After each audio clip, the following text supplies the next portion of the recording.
Welcome back. Today we're going to work on some kettlebell core movements. I'm going to go over my favorite kettlebell core exercise, which is the one-arm windmill. One-arm windmill is great for developing shoulder flexibility and shoulder stability due to the amount of time under tension with the kettlebell locked overhead. So it also increases lockout strength, which is something that's really missing in most workouts today. Most of us just bang out the reps as fast as possible. We're not very good at fixating, holding that position. Bent over row, for example, holding it in a fully contracted position. These are all good ways to develop a different kind of strength, more static strength. But lockout strength, again, is different than static strength, of course. Lockout strength is going to be based on your structural integrity, so your body's ability to support a weight overhead. So with the windmill, also, we get a really good core workout, which is the lower back and midsection. Also, the hamstring comes into play when done properly. The key is to make sure that you have the body positioning perfect. Very few people have the proper body positioning, especially here on YouTube University. Very few people know what they're doing when it comes to the windmill. So before I even get the bell overhead, if I'm going to have a bell in my right hand, I want my feet pointed slightly at a 45-degree angle to my left. So if I have a bell overhead right here, I want my feet pointed slightly in the opposite direction. So I don't want to be pointed this way towards my hand. I don't want to be pointed straight. I want to be at a 45-degree angle. Now to get the bell in place, I like to just snatch it. So I'm just going to take it back, bam, drop it overhead. Bells that are at feet are at a 45-degree angle. I'm going to twist, push my hip out under the bell. So right here, I'm already initiating the motion properly, like I'm trying to sit in a chair to the right of me. Shift my weight over, touch the foot in front, stand up.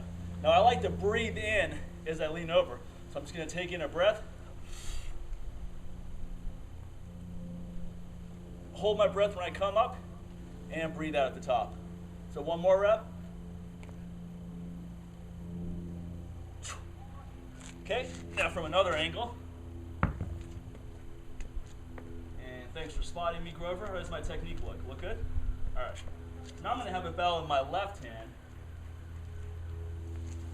And ironically, I'm stronger with my right when it comes to pressing, but stronger on the windmill with my left. So I definitely have more stability in that side.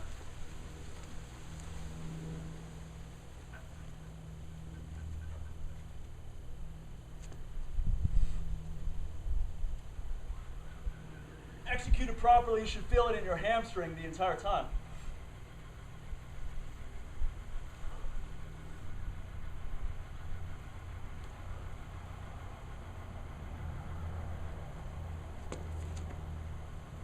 Okay, troubleshooting points. Make sure the bell is basically lined up behind. So we don't want to be over here when we're shifting our weight. We want to basically have it behind, where you're shifting your weight in that direction. Rather than straight, you're going towards the back. All right, so another angle. Again, I don't want to lean over with the bell in front. I want to put it back here, contract my lat, keep the bell in place, shift my weight down. So practice this motion first without a kettlebell. Once you get good at this, then you can start working on some weight. The leg that is under the kettlebell must remain locked out at all time. It doesn't have to be forcefully locked out, but it should be straight. The bell that is not under the kettlebell, the stabilizer leg, that one you can bend slightly. If you're really flexible, you can keep both legs straight, but most are going to have to bend the leg that is not under the kettlebell. So remember, the leg that is not under the kettlebell, so in this case, left hand is up, my right leg can bend, the left leg under the kettlebell should not bend. Feet are pointed away from the kettlebell, not towards. This is a mistake I see all the time with my courses. Not straight ahead, not towards, but away. 45-degree angle. You initiate the motion by kicking your hip out and then shifting your weight. What you don't want to do is bend at the waist. That's just really going to mess up your back. You kick your hip out and then shift your weight over. Make sure you look up at the bell the entire time. Don't look down, don't look straight ahead. Look up at the bell that's locked out overhead. If at any point you feel like your stability is about to break, like you're having a hard time locking out, stop the set immediately. Don't try to fight through it with bad form. If you can't keep a bell locked out overhead, then you can't do the windmill. So a good test is to just take a bell overhead and just hold it there. Hold this for time. Go walking for about it. But I mean, if you can't hold this comfortably for time, for about, let's say, 15 seconds, 20 seconds, then forget about the windmill. You're not ready for it. I like to keep the rep range around 5 or 7.